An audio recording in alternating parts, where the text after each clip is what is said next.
you at home for joining us this hour. Really happy to have you here. So are you tired of all the winning yet? Are you enjoying all of the greatness?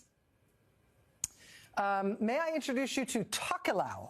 Tokelau is 3 teeny tiny islands in the middle of the Pacific Ocean. That's our best approximation on our mapping software here at MSNBC HQ.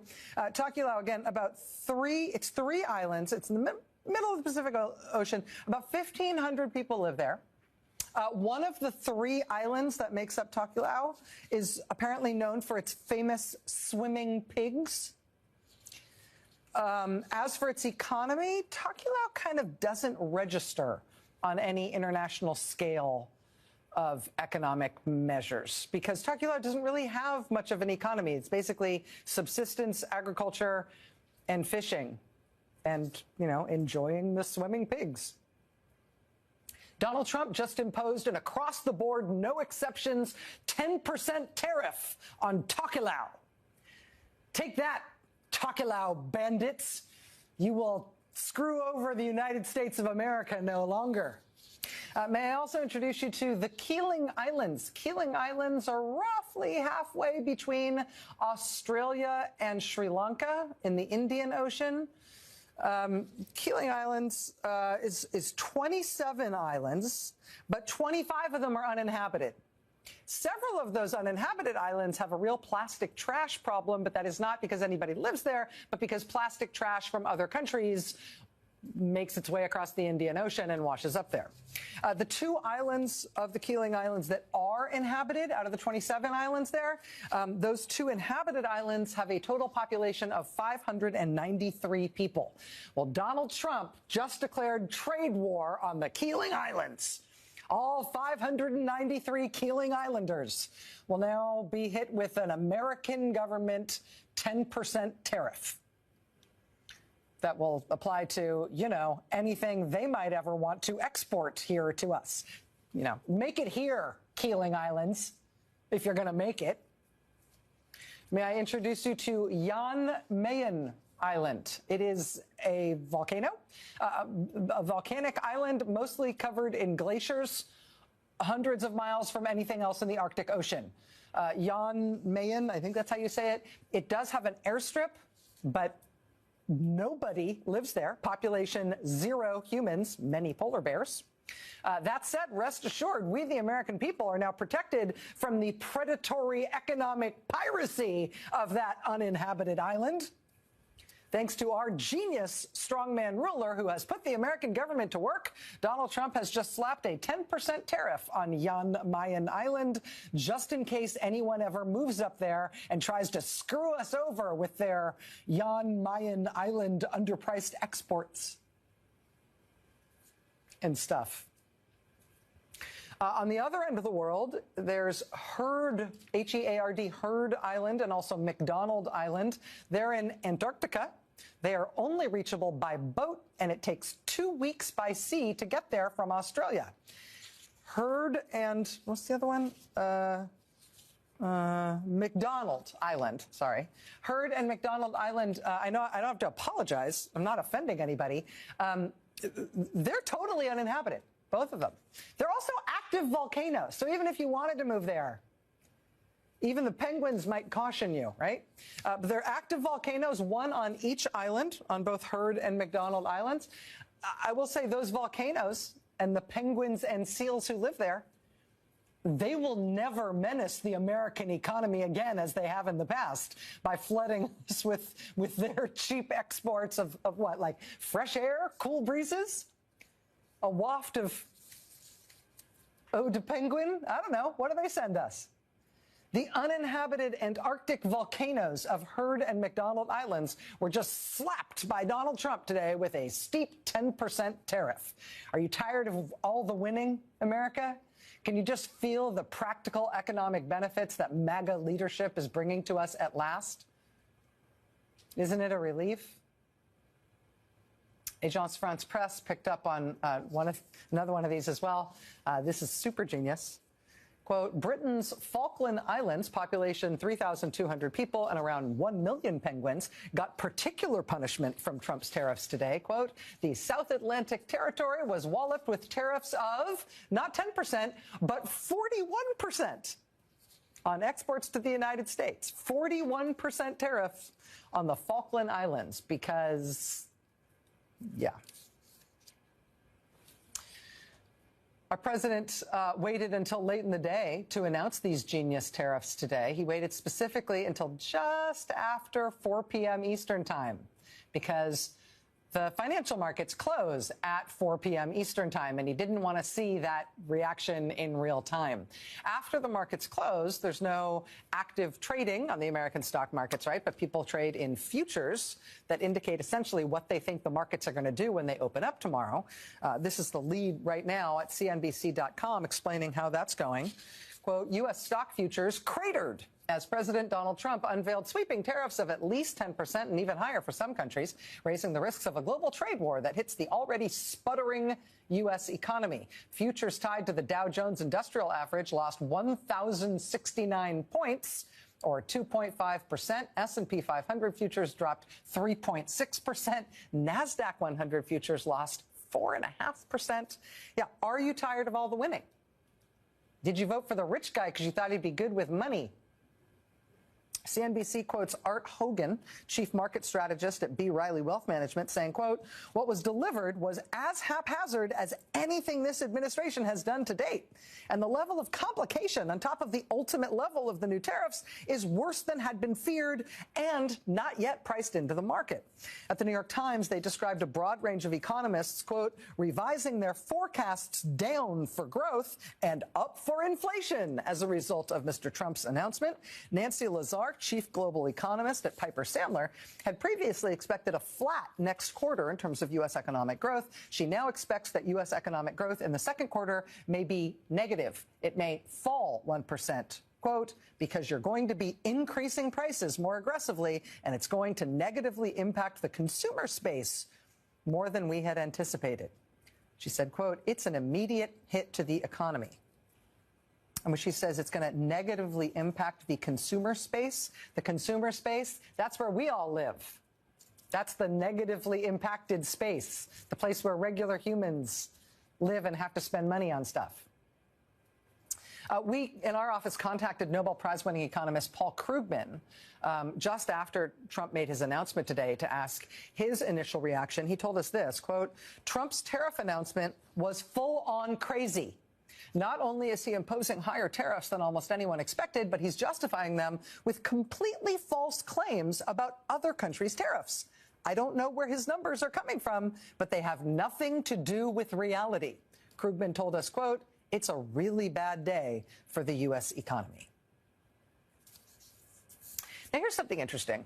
I think a lot of what Trump is trying to do in his style of leadership, as it were, is trying to create not only the impression of success when it's not there, like him saying his first 2 months in office have been perfect, which is hilarious, but he's also trying to create an impression that he is omnipotent, that he has all the power. He has powers that no other president has ever had. He has all the power, and nobody else in the U.S. government, nobody else in the United States of America has any power to do anything of their own, let alone any power to stop him.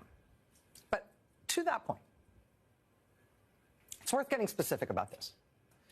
The reason we are all spectators here, while Donald Trump purposefully craters the U.S. economy and threatens to throw the entire world into a pointless trade war-fueled recession, if not depression, which is what he's doing tonight.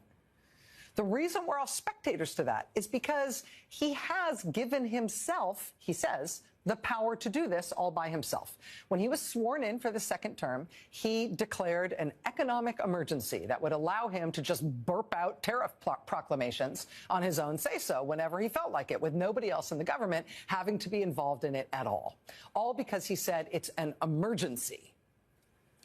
Now, quick reminder here that when the previous president, Joe Biden, was leaving office, The Economist magazine decided to do a special report on the state of the U.S. economy that was being left to the next president. This was The Economist cover for that special report. It shows the U.S. economy as a bundle of bills posing as a rocket ship soaring into outer space. The headline, quote, "America's economy, the envy of the world." But then the new president took over, Donald Trump got in, and he immediately declared that this envy of the world economy was a complete disaster. It was an emergency.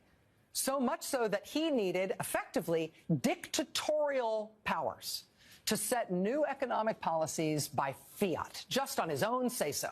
Whatever he feels like is policy. It's just in effect because he said it.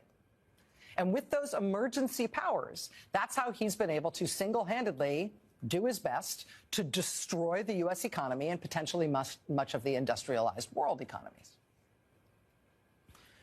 There is a way, a legal way, a policy way to interrupt this dictatorship mid-catastrophe. And I don't mean time traveling back to last October to show voters tonight's headlines, although I do fantasize about doing something like that all the time. No, the actual way to stop this dictatorship mid-catastrophe, the way to stop this part of Trump's one-man wrecking ball operation against the U.S. economy is for Congress to do something very simple. For Congress to simply declare with a simple majority vote that actually there isn't an emergency. Yes, Trump proclaimed an economic emergency. That's how he gave himself these emergency powers. But Congress could simply just say, actually, no, there isn't an economic emergency. So, no, he no longer has these powers. He is no longer empowered to single-handedly drunk drive our country into this particular wall. They could do that. And tonight, the United States Senate did. They actually passed a bill like that about the supposed economic emergency we're in with regard to Canada. And they passed this resolution in the Senate that expressly says there is no economic emergency here. They passed it 51-48.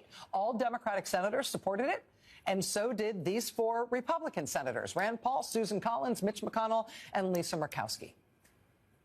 Gave us a 51-48 vote. And that means it passes. It only takes a simple majority to pass this kind of resolution in the Senate. And so this resolution, effectively taking away some of Trump's emergency powers to set tariffs on his own say-so, it has passed the Senate. And that means it now goes to the House.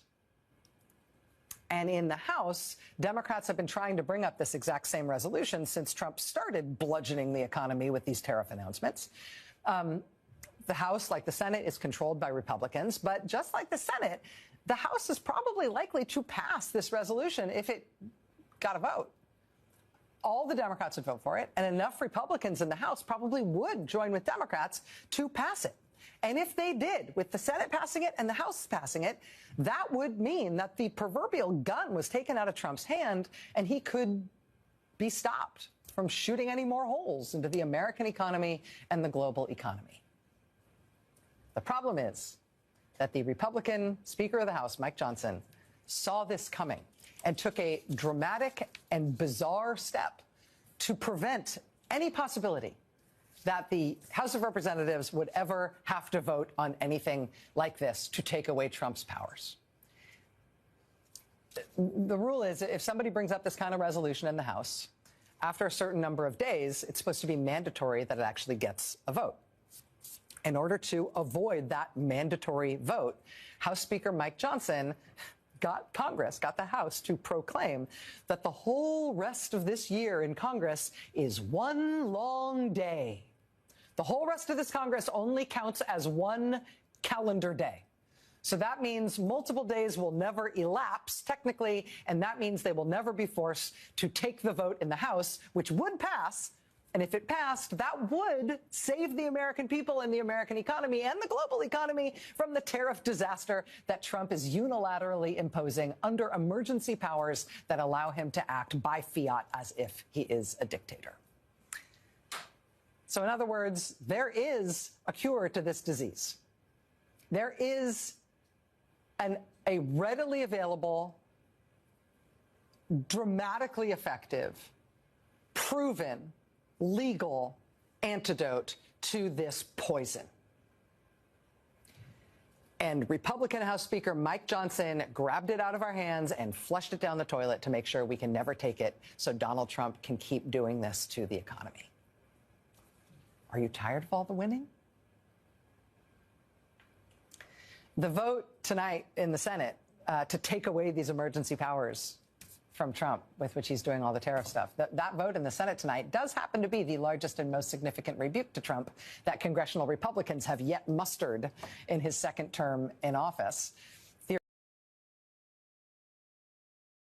Bella the dog from Springfield, a tale of truth and transformation.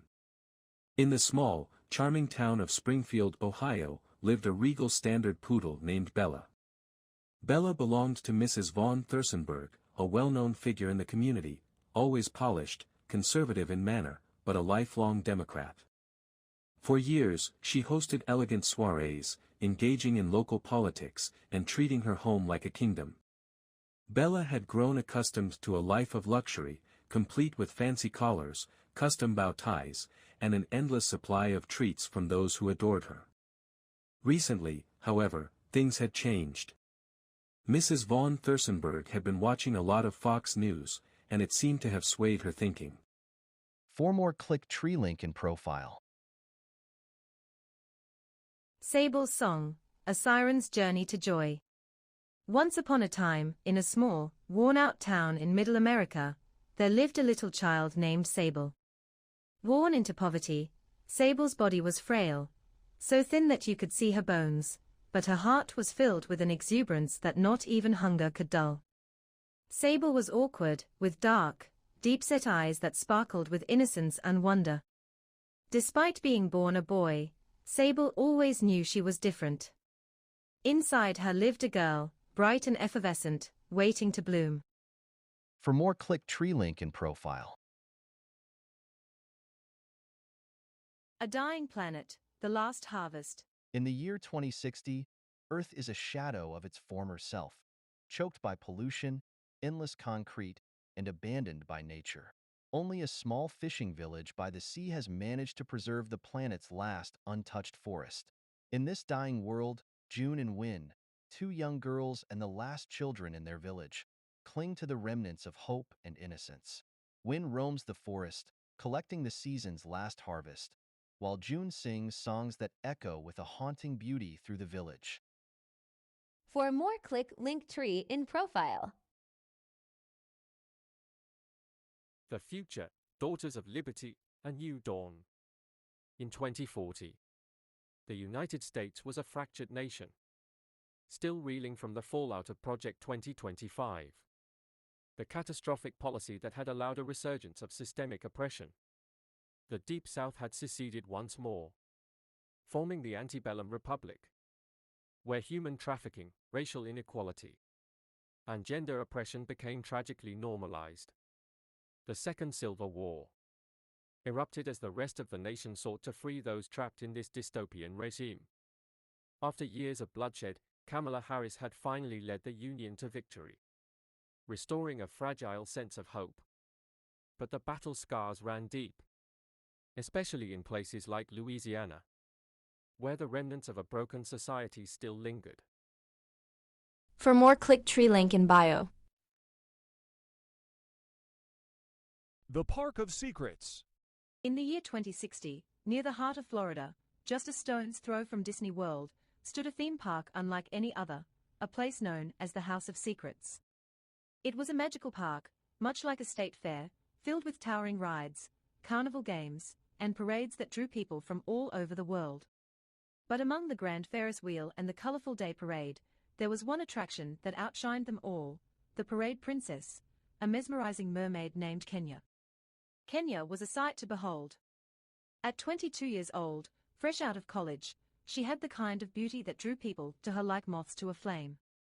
Her brown skin glowed under the park lights, her hair a stunning mix of purple and pink that cascaded over her shoulders. Little pink hearts adorned her cheeks, and a ribbon of color stretched across her nose. But it wasn't just her beauty that made her special. Her eyes, big and almond-shaped, seemed to capture the hearts of everyone who saw The future, Daughters of Liberty, a Southern redemption. In the year 2035, a decade after the turbulent implementation of Trump's Project 2025, the Deep South was in chaos. The government-sanctioned trafficking and oppression of marginalized Americans, fueled by systemic poverty, racism, and gender discrimination, had become a dark and horrific reality. Kamala Harris had risen as the nation's beacon of hope, ultimately defeating Trump in a fierce battle for the soul of the country. Her victory brought an end to the Second Civil War. For more, click tree link in profile. I told you. What did I tell you? Didn't I tell you? 'Cause I told you. And when did I tell you? A long time ago. And what did I say will happen when I told you? Exactly what just happened.